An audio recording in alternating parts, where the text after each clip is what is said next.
ঠিক এমন একটি বিরিয়ানি যদি রান্না করতে চান তাহলে অবশ্যই আমার এই ভিডিওটি ফলো করবেন।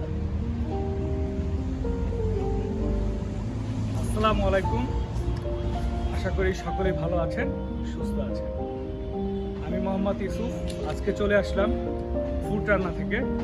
আপনাদেরকে দেখাবো বিরিয়ানির একটি আইটেম।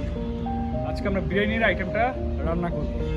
তাহলে রান্না শুরু করার আগে আপনাদেরকে বলে দিই যে আমরা কী কী উপকরণ নিয়েছি এই বিরিয়ানি রান্নার জন্য। বিরিয়ানির আইটেমটা যখনই আমরা মাথায় নিই তখনই কিন্তু চলে আসে গরুর মাংস। আমরা প্রথমে 5 কেজি মতো গরুর মাংস নিয়ে নিয়েছি। এখানে হচ্ছে 5 কেজি গরুর মাংস। আর এই বিরিয়ানির যে মাংসটা তার সাথে কিন্তু আমাদের অবশ্যই একটু আলু হলে খুবই ভালো হয়, তাই আমি নিয়ে নিয়েছি ঠিক এই সাইজের পরিমাণে কিছু আলু। এবার আমি এর সাথে আরও নিয়েছি হচ্ছে পেঁয়াজ, এটা হচ্ছে হালকা মানে থেতলানো, সাথে আছে রসুন, এটা হচ্ছে আদা। এর সাথে যদি আমি মশলার আইটেমটা বলি, আমি এখানে কিছু বিরিয়ানির মশলার আয়োজন করেছি, মানে এটা আমি হাতে মেক করেছি।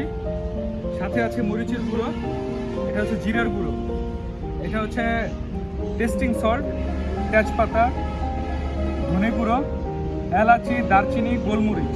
আপনারা চাইলে গোলমরিচটাকে হোয়াইট গোলমরিচটা আপনি ব্যবহার করতে পারেন। সাথে আছে আলু বুখারা আর দারচিনি, এটা হচ্ছে লবণ, কিশমিশ। এই হচ্ছে আমার মশলার আইটেম। সাথে আমি আরও ব্যবহার করেছি সস, কেওড়া জল, সরিষার তেল, ঘি, কাঁচামরিচ, এটা হচ্ছে একটা টক দই, আর এই হচ্ছে দুধ, পাউডার দুধ। এই হচ্ছে আমার উপকরণ। সাথে তো অবশ্যই চাল আছে। যাই হোক, আজকে আমি সব মিলিয়ে 3 কেজি চাল দিয়ে 5 কেজি গরুর মাংস দিয়ে রান্না করব। সর্বপ্রথম নিলাম সরিষার তেল,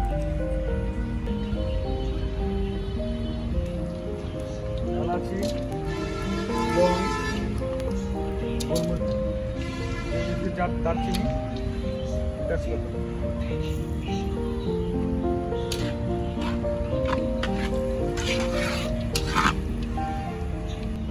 পেঁয়াজ, রসুন, আদা,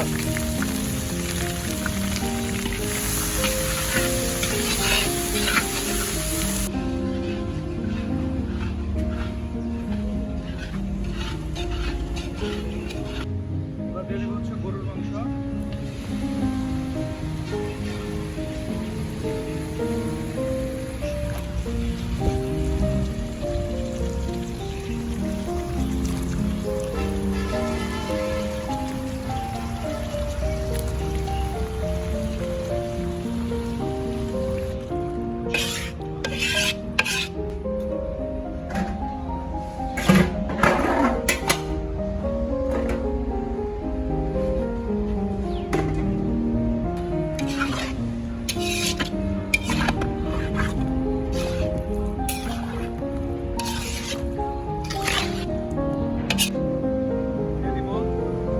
মরিচের গুঁড়ো,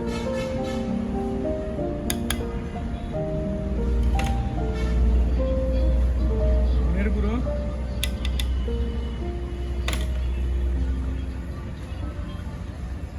জিরের গুঁড়ো,